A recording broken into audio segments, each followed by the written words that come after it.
How is your credit score? Could it use a boost? If your credit score is holding you back from purchases that you want to make or landing you with higher interest rates, this video is for you. I'm Sarah, I'm a certified financial educator, and I made this channel to help Christians manage God's money, God's way for God's glory. If that sounds like something that would interest you, please consider subscribing for new videos every week. Now let's get your credit score increased fast. When we use the term credit score, we're usually talking about the FICO score. Sometimes we're talking about another one called the Vantage score. It just depends on which lender, which type of loan you're trying to get. They're very similar overall. They weight different factors of your credit depending on the score, and the scores can range. We won't go into all the details between those two types. We're just going to use the broader term credit score. There may be some variation, and depending on, like I said, the type of loan you're trying to get, you may want to figure out your exact score based on either FICO or Vantage. But either way, these tips are going to help you increase either score. Your credit score is just a number that lets potential lenders know if you are a good candidate for credit. Should they loan you money? It's going to consider factors like how long you've had any credit history, what your debt to income ratio is, how often you pay bills. Do you have bills that go delinquent? How much of your available debt have you actually utilized? The better your credit score, the better chance you have to get lower interest rates on any money that you're borrowing. So if you want to get a house, you'll be able to take advantage of the lower end of those rates. If you're looking to get some student debt, same thing. It is a way for you to save money when you have a situation where you want to borrow money. Now, here, if you've watched any of my other videos, you know I am very anti-debt. I don't think that debt has to be a part of life, but I do believe that there are some debts that may be wise to take on. Things like a mortgage for a house that's going up in value, a business loan where you're investing in something that is going to grow and produce more income, or even student debt when it's taken out very wisely so that you can invest in education.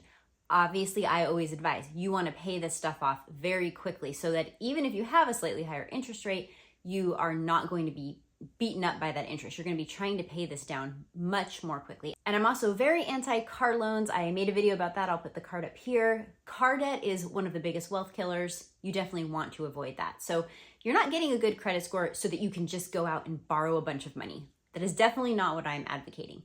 But when you do want to wisely borrow for a period of time, having a higher credit score is going to benefit you. So this video is going to help you understand the benefits and then how to improve that score. Having a higher credit score can also benefit you when it comes to getting better rates on some of your insurance. Insurance scores are a little different. Insurance companies do look at credit score, but they factor in other things too, but credit score is definitely part of it. It could also impact things like a landlord being willing to rent to you, or the kind of deposit you might have to put down if you're in a rental situation. You'll just find yourself in situations where you don't have to put down security deposits, or maybe a smaller security deposit. Maybe if you're getting something like a cell phone or utility hookup, some other type of contract situation. Can you improve your credit score without having to utilize debt to do so? Absolutely, yes, you can. It's a little trickier. And it's not the topic of today's video, but it is a video I do want to make in the future. So ultimately, you would want to have a good credit score because having one saves you money in all kinds of different ways. But never think of having a good credit score so that you can just keep on taking more debt.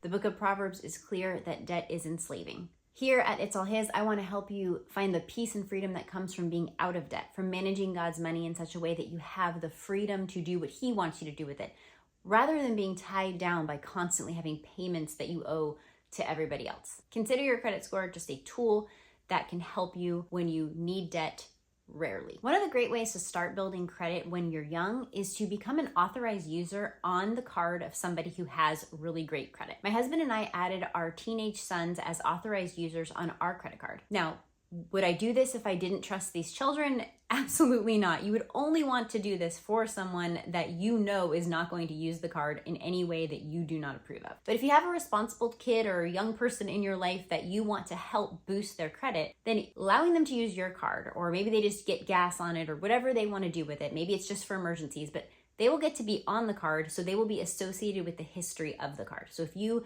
like us, pay your card in full twice a month, they will benefit from the payment history on that card, the credit utilization rate on that card. All of those things are going to be good for them. And the longer you let them do that, then the longer they have some established credit history. Definitely something to consider if you are a young person wanting to build credit, or if you have people in your life that you would like to help along the way. Another great option for young people is a secured credit card through your bank or credit union. This is just a card where you have a very small credit limit, and they make sure that you have that amount of money in the bank so that you could always at any time pay the card in full. This way you can practice using the card, paying off the card without risking going into debt. Once you've established a credit score, now you just need to figure out ways to boost it. The number one thing that you can do to increase your credit score is pay your bills on time. Never let those bills go delinquent. That will always hurt your credit score. Making regular, consistent payments will help your payment history and increase your score. Paying off your credit card in full will help with the credit utilization rate and help increase your score. A really easy way to do this is just set up automatic payments. That way you don't even have to think about it.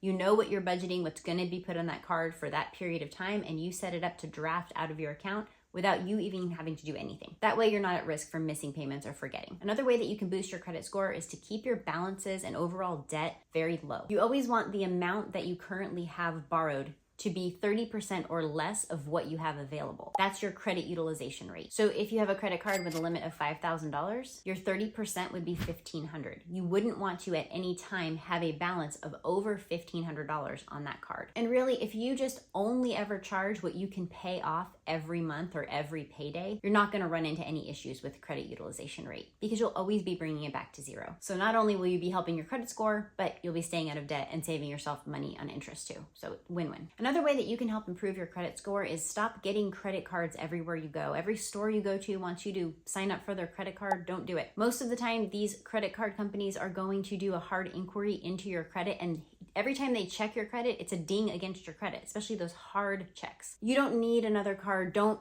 go through that just to get 15% off today at the store. Just if you're going to use a credit card responsibly, have one, maybe two cards that have benefits that are particularly important to you, and then pay them off in full every single month. The more credit cards you have, the more chances that you're gonna have balances you didn't remember to pay, the more hits you're gonna have on your credit. So stop filling out all those credit applications. You don't need that extra 15% off. It's not worth the hassle and the headache and the risk of debt. Less credit is better. Trust me. Another way to boost your credit score is to not close accounts even if they have a zero balance. We currently have a card that we opened for a particular benefit that then they took that benefit away. Rather than closing down that account, we just don't use that card, but we keep the account open. So it shows that we have that available credit that we're not utilizing, but it's in good standing, and that helps our credit score. The longer those cards are open, the more they help establish length of credit history, which also helps to boost your score. Another way to make sure that your credit score stays high or gets higher is to check your credit report regularly. Doing so can make sure that any errors on the report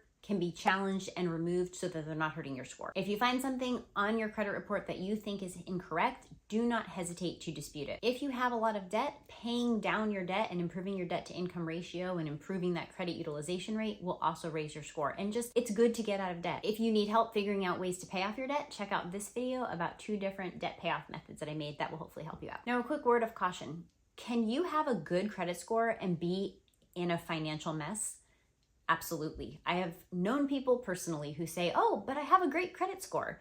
And they are just stretched as thin as possible with payments going everywhere and so much debt they can barely keep their head above water. You can have a good credit score or fairly decent credit score and still not be being financially wise. So don't think of credit score as a really good gauge of where you're at financially, and definitely don't be prideful about your credit score because that's just silly. I would definitely encourage you to do the wise things you can to improve your credit score, particularly if you know that you're going to have a big expense, like maybe you want to buy a house in the future. Make sure you do everything you can to get that score up, but don't fall into the trap of thinking that just because you have a good credit score, it means that you're doing everything right with your finances.